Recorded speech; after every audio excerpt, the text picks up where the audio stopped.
Hello friends and welcome again to the next video lecture of the computer graphics. और आज के इस video lecture में मैं आपको एक दूसरा न्यूमेरिकल सॉल्व करके बताऊंगा जिसमें कि कंप्लीट विविंग ट्रांसफॉर्मेशन को सॉल्व किया गया है। ठीक है, तो क्वेश्चन ये कुछ ऐसा लिखा हुआ, that is find the complete viewing transformation that maps a window in world coordinate system with x x tends 1 to 10 and y extends 1 to 10 onto a viewport with x extends from 1 by 4 to 3 by 4 and y extends from 0 to 1 by 2 in a normalized device space, and then maps a workstation window with x extends 1 by 4 to 1 by 2 and y extends 1 by 4 to 1 by 2 in the normalized device space onto a workstation viewport with x extend 1 to 10 and y extend from 1 to 10 on the physical device।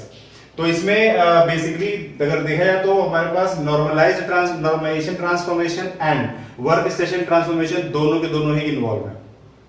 तो जब मैं बात कर रहा था viewing transformation की, तो मैंने आपको बताया था कि viewing transformation involve two steps. The first one is the normalisation transformation and the second step is the work station transformation. ठीक है, तो पहले नॉर्मलाइजेशन ट्रांसफॉर्मेशन का मतलब ये कि सबसे पहले जो वर्ल्ड कोऑर्डिनेट सिस्टम से मैपिंग होगी वो नॉर्मलाइजेशन कोऑर्डिनेट सिस्टम में मैपिंग होगी। उस स्टेप के बाद फिर नॉर्मलाइजेशन कोऑर्डिनेट सिस्टम से फिजिकल डिवाइस कोऑर्डिनेट सिस्टम में ट्रांसफॉर्मेशन होगा या यूं कह लो कि मैपिंग होगी। तो ये जो कंप्लीट स्टेप है इसके बाद आपका विविंग ट्रांसफॉर्मेशन कंप्लीट होता है। तो चलो इस क्वेश्चन को सॉल्व करते हैं। तो सबसे पहले अगर हम बात करेंगे तो अगर फर्स्ट यानी कि नॉर्मल फर्स्ट स्टेप मतलब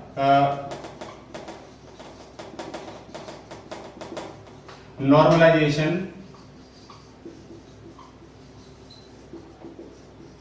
ट्रांसफॉर्मेशन। तो यहां पर अगर मैं विंडो की बात करता हूं तो विंडो में सबसे पहले हम बात करेंगे किसकी, नॉर्मलाइजेशन ट्रांसफॉर्मेशन। तो नॉर्मलाइजेशन ट्रांसफॉर्मेशन के लिए विंडो जो है हमारे पास that is world coordinate system का विंडो, उसकी एक्सटेंड कहां से कहां तक है 1 to 10।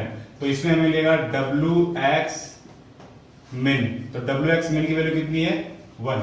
सेम wy min, तो wy min की वैल्यू भी हमारे पास कितनी है 1।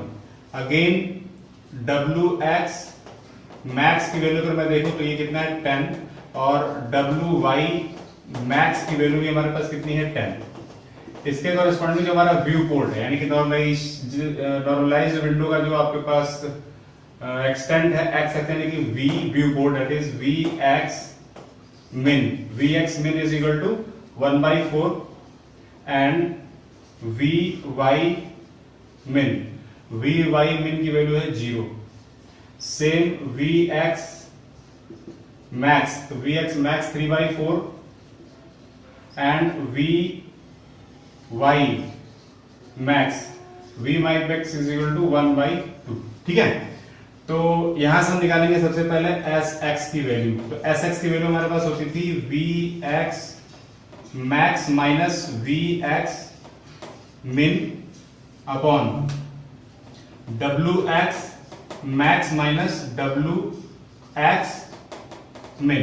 साथ ही साथ निकालेंगे हम sy की वैल्यू। तो sy की वैल्यू हमारे पास क्या होती थी, sy होता था vy max minus vy min upon wx max minus wx की wy max upon wy min। ठीक है,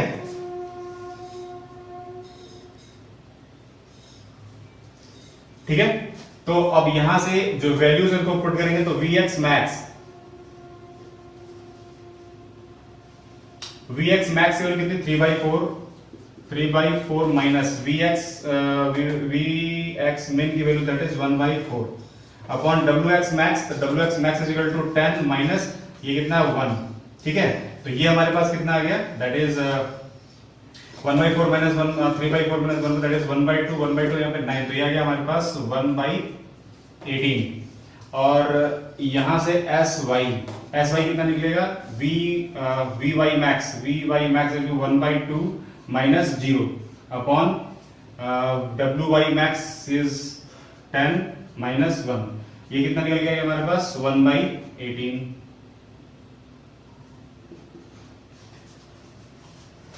ओके 1/18 1/18 दोनों के दोनों निकल गए। अब हम क्या निकालेंगे इसके बाद नॉर्मलाइजेशन ट्रांसफॉर्मेशन। तो नॉर्मलाइजेशन ट्रांसफॉर्मेशन को डिनोट करते हैं n। n की वैल्यू कितनी थी हमारे पास 1 0 vx min 0 1 vy min 0 0 and 1। यहां से निकल गया हमारे पास आता है sx 0 0 0 sy 0 0 0 and 1।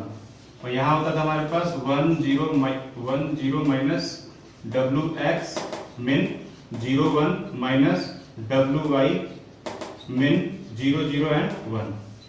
ठीक है, तो यहां पे वैल्यू रखेंगे सबसे पहले तो 1 0 और vx min की वैल्यू 1/4 और 0 1 vy min तो vy min that is 0 0 0 and 1। sx की वैल्यू कितनी 1/18 and 0 0 0 1/18 0 0 0 and 1। यहाँ पे wx min यानी कि 1 0 माइनस wx min, तो wx min is 1 minus 1 0 1 minus 1 0 0 and 1, because wx min भी 1 है और wy min भी 1 है। ये जब सॉल्व करेंगे हमारे पास आंसर सॉल्यूशन ये दिखा देता हूँ निकाल के 1/18 0 और 7/36 और यहाँ है हमारे पास 0 1/18 और माइनस 1/18। ये हमारे पास आया नॉर्मलाइजेशन ट्रांसफॉर्मेशन की वैल्यू। अब इसके बाद हम निकालेंगे वर्क स्टेशन ट्रांसफॉर्मेशन की वैल्यू। ठीक है, तो वर्क स्टेशन ट्रांसफॉर्मेशन के लिए हमारे पास क्वेश्चन में क्या गिवन है, normalized device space and then maps a workstation window with x extend this to this and y extend this to this in the normalized device space onto the workstation viewport। तो normalize यानी कि second workstation transformation के लिए जो window की value होगी 1/4 to 1/2 होगी और जो हमारे पास व्यू पोर्ट की वैल्यू होगी 1 to 10 and then y 1 to 10। ठीक है, तो इसको देखते हैं। Now, for workstation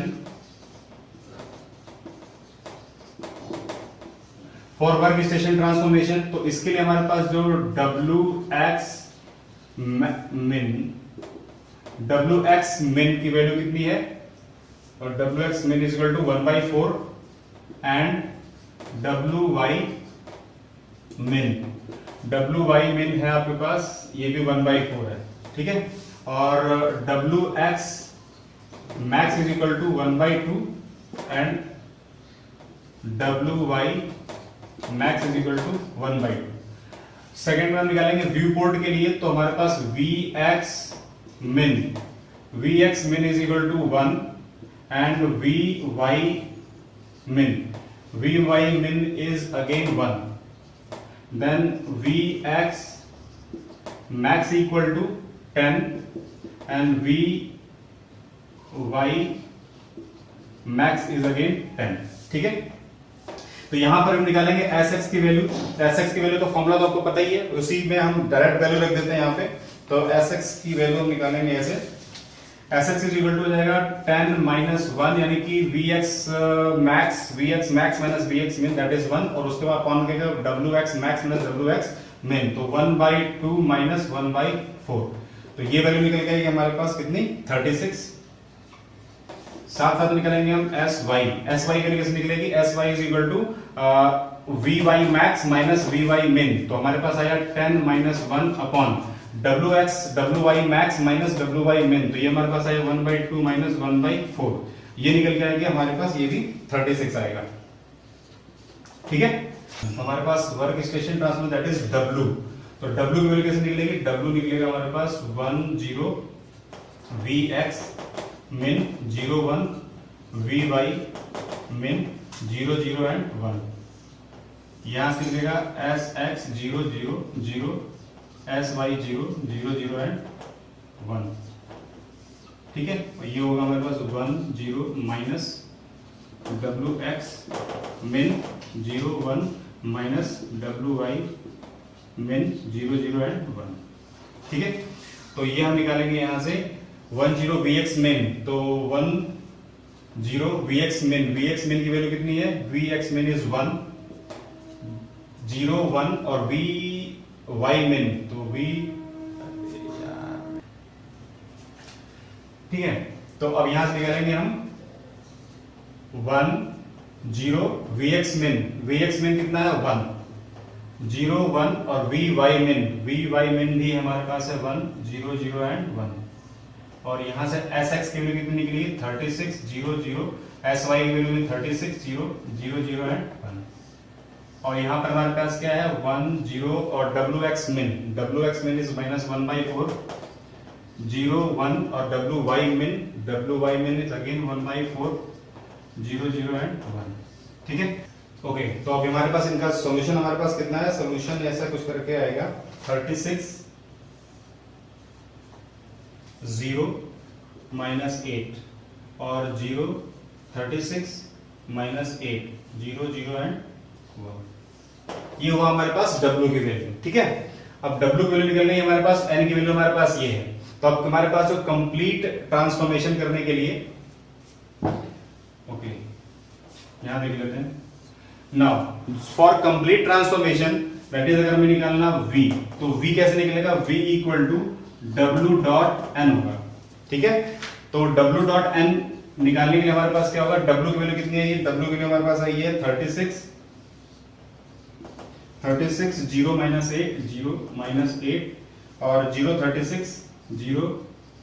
36 एंड -8 और 0 0 एंड 1, और साथ में N, what would be the value of N? That is 1/18 0 7/36 0 1/18 -1/18 0 0 and 1। ठीक है, इसको सॉल्व करने पर हमारे पास रिजल्ट कुछ इस तरीके से आएगा 2 0 -1 0 2 -10 और 0 0 एंड 1।